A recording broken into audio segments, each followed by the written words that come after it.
جی ناظرین، خبروں کے سلسلے کو آگے بڑھاتے ہوئے آپ کو بتاتے چلے، مرکزی صدر جنگ ڈویژن بناؤ تحریک رائے انصر صدیقی کی خانوادہ سلطان العارفین صاحبزادہ پیر فیاض الحسن سروری قادری سے ان کی رہائش گاہ دربار سلطان باہو پر ملاقات۔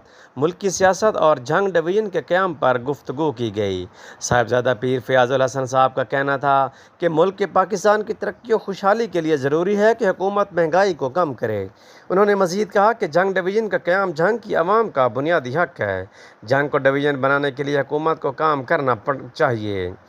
مرکزی صدر جنگ ڈویژن بناؤ تحریک رائے انصر صدیقی نے گفتگو کرتے ہوئے کہا کہ سلطان العارفین صاحبزادہ پیر فیاض الحسن صاحب انٹرنیشنل شخصیت ہیں جو کہ جنگ کا فخر ہیں۔